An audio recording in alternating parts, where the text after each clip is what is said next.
Hey guys, welcome back to my channel. If this is your first video, hi, I'm Alaina, and this is the Organized Money, where we talk about how to organize your life, your work, and your money. In today's video, we are going to be diving into how to set and organize your goals for the rest of the year. There are two ways that we could look at this year. We could look at it as almost over and think about all the things that we didn't get done, or we could look at it as a new beginning, at the rest of the year, the rest of the time that we have left to still get done the things that we have planned to do at the beginning of the year. So in today's video, we're going to be diving into my half year reset. This is where we analyze my goals from the first half of the year, see how I did, and organize the next set for the rest of the year. So if you feel like you've fallen off track or you're overwhelmed by your goals, this is the perfect video to help you to reset and get a fresh start for the rest of your year. So grab your planner, grab a pen, and let's get started.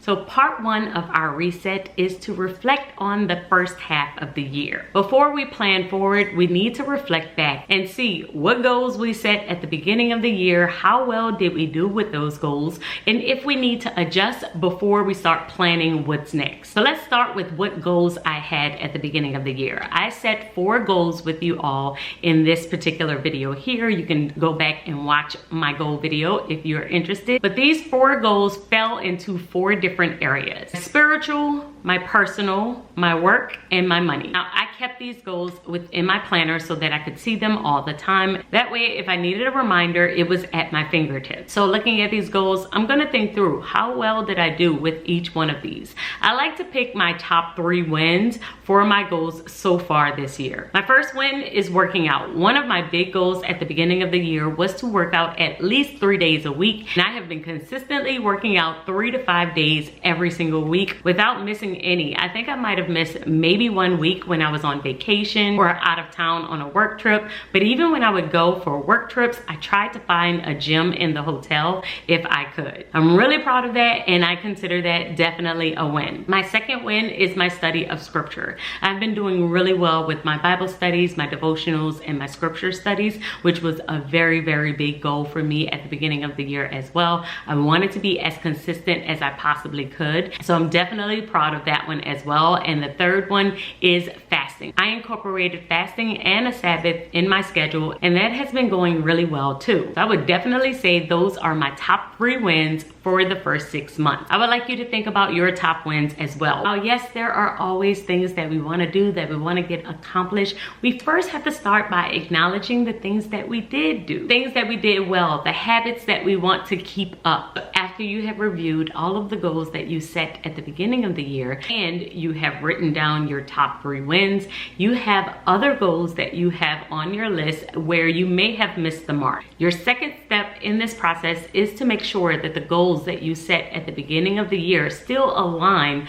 with your current purpose. This is where I like to invite God into my plans. I'm going to be praying. I'm going to be asking, should I be focusing in on these things for this season? Sometimes I don't get started with a particular goal just because I didn't create a habit for it. But other times I didn't do that goal because something is off. It doesn't really align with the current season or what I believe God might have for me next. This is why prayer is so important in this process, so that you can make sure you're not just spinning your wheels, that you're actually doing the things that God has called you to do. So within this step, I am trying to make sure that all of the goals that I set at the beginning of the year actually still align with who I am and where I believe God is going to take me for the rest of the year. And so I will look at all of the goals that I did not complete, maybe haven't even started, and then I will ask God, do you still have plans for me to do this particular thing? Why didn't I do this thing? Is it because of me and possibly bad habits that have occurred, or is it because I am out of alignment? Once I pray over these particular goals, then I will decide if they need to be re-added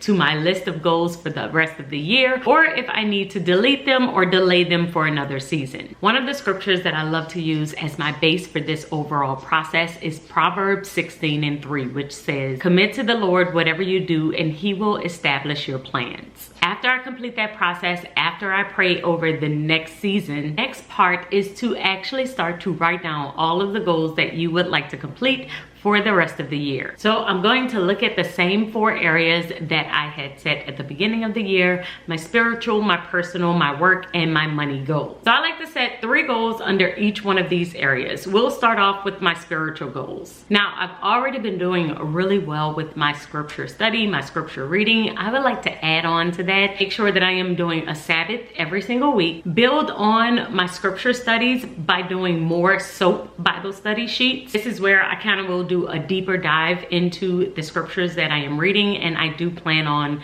doing some additional videos around that topic because a couple of you have asked me about that process before, so that's coming soon. And I also plan on doing more story studies. So instead of trying to read an entire chapter, because sometimes that could be a lot for me to try and intake and be able to do at a particular time in one sitting, I do plan on doing way more story studies where I might look at a particular story in scripture and write that out and study that. And with my spiritual goals, I'm really after growth. So my goal is that if I'm going through a life challenge, I have some type of Bible study, scripture study that I can reflect back on that's going to help me through that situation. And I feel like if I am able to do that in a variety of situations, that I am growing in my relationship with God, I'm leaning on Him, I'm going to faith before I go to fear. And in order to make my relationship stronger and stronger with Him, this process helps me. The more I get into His Word, the more I hear what He says, the less I'm trying to rely on myself and what I think. So those are going to be my spiritual goals for the rest of the year. The next one is my personal goal. My personal goals are pretty much going to remain the same. I have been loving my workouts, so we are going to continue to do that,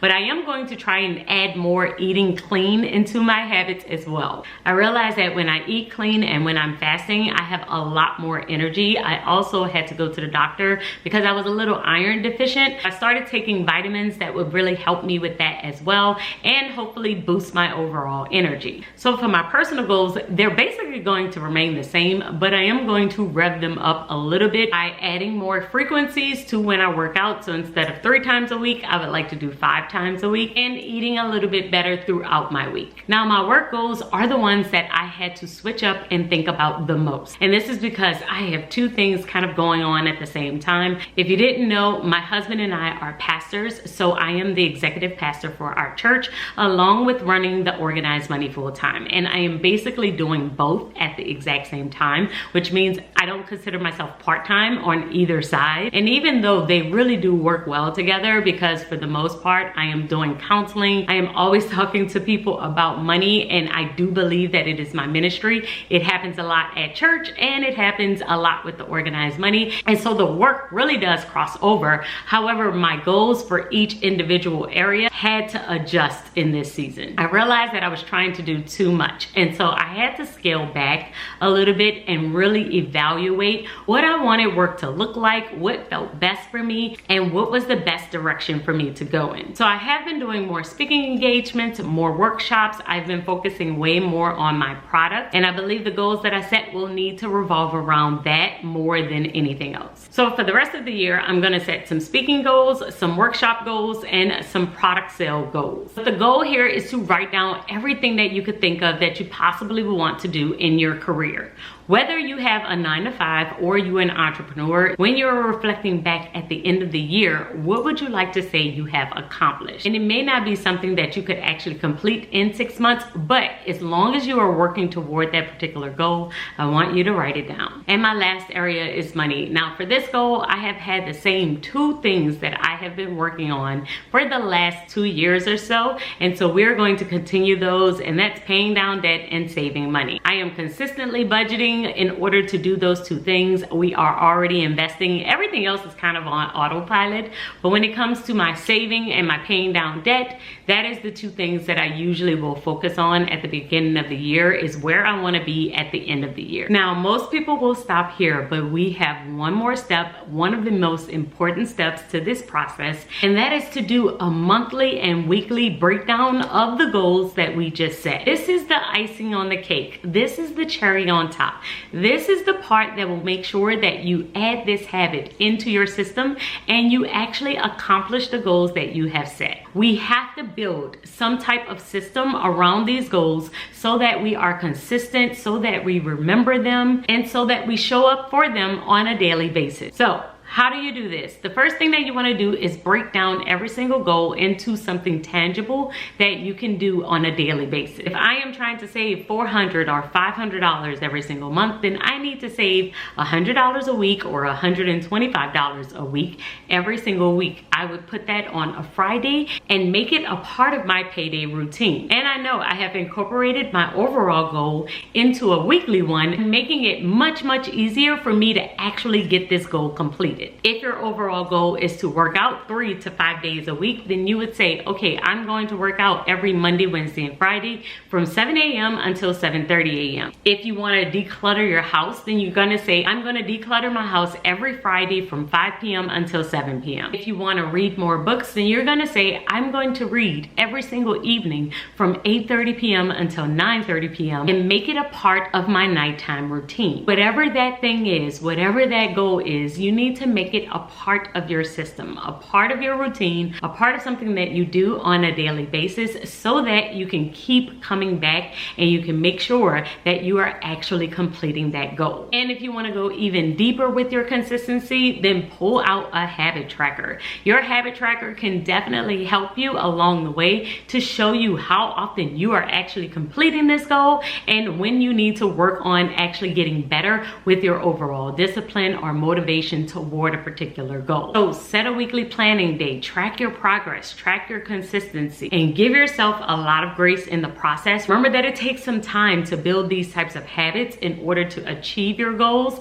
So you may not get them all done at the exact same time. You might be checking off 1 or 2 or marking off your top 3 wins, but just stay consistent and just keep trying because you will get better over time. And if you need a guided system that really helps you to do this reset and to stay on top of it, make sure that you check out my Tom 90 system, which is the one book that I use to organize my entire life. Using this one book to set up my goals, to organize them, to keep track of them, and to stay on top of my overall routines is how I have been able to consistently check off goals over the last 5 years. So if you want to go a little bit deeper into the topic and how it works, make sure that you check out this video, and I will see you all in my next one. If you have any questions, please leave them in the comments below, and I will see you all in my next one. Until then, keep organizing your life so that you can achieve your dreams. Bye guys.